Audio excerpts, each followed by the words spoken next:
আসসালামু আলাইকুম রহমতুল্লাহ। অনেকদিন পরে কিছু বলতে ইচ্ছে হলো আর কি। আসলে এতটা পরিমাণে ঝামেলা, এত পরিমাণে প্রবলেম যাচ্ছে যেগুলোর আসলে কোনো মিনিংসই নাই। ক্রোয়েশিয়ান গভর্নমেন্ট আসলে করতেছে নাকি এটা বুঝতেই পারতেছি না এক্স্যাক্টলি।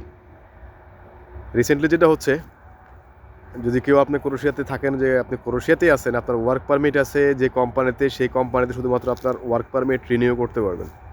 নতুন কোম্পানিতে কোনো জায়গায় যদি আপনি চাকরি চেঞ্জ করতে যান, সেক্ষেত্রে আপনার ট্রেড সেম থাকতে হবে, তা নাহলে ওয়ার্ক পারমিট দিবে কিনা এটা নিয়ে পরিপূর্ণ সন্দেহ আছে। তারপরে হচ্ছে আপনার হাউস কন্ট্রাক্ট নিয়ে প্রচণ্ড পরিমাণে ঝামেলা হচ্ছে। প্রত্যেকটা বাসায় রেট দিতেছে, যেখানে আপনার আইডি সেখানে আপনার হাউস কন্ট্রাক্ট থাকতে হবে।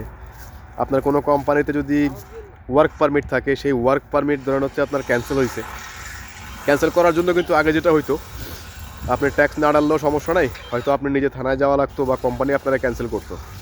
এখন কিন্তু এটা লাগতেছে না ভাই, একেবারে সুন্দর। আপনার যদি 1 মাসের ট্যাক্স না ঢুকে, পরের মাসে অটোমেটিক ক্যান্সেল, এখানে কারো হাত নাই।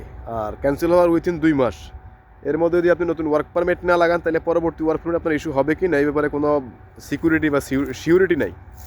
সব কিছু মিলিয়ে ঝামেলায় পড়ে যেতে পারেন। দেখা যাক। এত সব কিছু ঝামেলা নিয়ে চলতে যাচ্ছে প্রত্যেকটা দিন, প্রত্যেকটা মুহূর্ত, একেবারে বেধড়ক অবস্থা আর কি। কেন এরকম হচ্ছে, কীভাবে হচ্ছে, কিছু বুঝতে পারছি না। দোয়া করবেন সবাই, যারা আমরা আসলে ক্রোয়েশিয়াতে আছি। খারাপ আছি বললে ভুল হবে, সবাই হয়তো ভালো খারাপ মিলিয়ে আছে, কিন্তু অনেকগুলা ক্রাইসিস প্রতিনিয়ত ফেস করতে হচ্ছে, যেটা কোনো সমাধান নাই। আসলে সমাধান কি বুঝতে পারছি না। হয়তো পরবর্তী ঘোষণা যখন আসবে তখন হয়তো সমাধানটা বোঝা যাবে।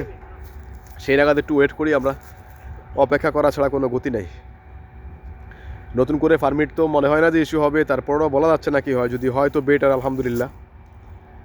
যাদের লোকালি আছে, বিশেষ করে যারা ফুড ডেলিভারিতে আবেদন করেছেন, তাদের তো কারো ওয়ার্ক পারমিট পাওয়ার সম্ভাবনাই নাই। যারা পজিটিভ হয়েছেন তাদেরটাও ক্যান্সেল হয়ে গেছে। ওয়ার্ক চেঞ্জের বিষয়ে হচ্ছে আপনার যারা আবেদন করে রাখছেন, আপনার হচ্ছে ট্যাক্সির বিষয়ে যারা আবেদন করে রাখছেন, সবার ক্ষেত্রে হচ্ছে আপনার 60-40 সন্দেহ আছে সব কিছু। বুঝতে পারছেন এক্স্যাক্টলি কী হবে, এক্স্যাক্টলি হতে যাচ্ছে কী হওয়া উচিত, কোনোটাই বুঝে আসতেছে না।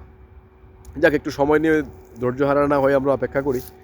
আমার সাজেশন থাকবে, যাদের আসলে একান্তই প্রবলেমে আছেন, তারা ক্রোয়েশিয়া থেকে চলে যান, অন্য কোনো দেশে চলে যান, এটা বেটার। কারণ আপনার যাকে যেখানে ধরবে সেখানে ডিপোর্ট মারবে, নয়তো থানায় নিয়ে যাবে। থানায় নিয়ে গেলে আপনাকে বাংলাদেশেও পাঠিয়ে দিতে পারে।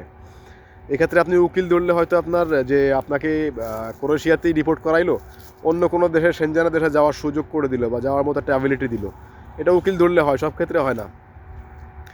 তো যারা একান্ত পেপার নিয়ে সমস্যায় আছেন, আমার দৃষ্টিকোণ থেকে, আমার অভিজ্ঞতা থেকে যেটা মনে হচ্ছে, বর্তমান পরিস্থিতির উপর ডিপেন্ড করে আপনারা অন্য কোনো দেশে মুভ করেন।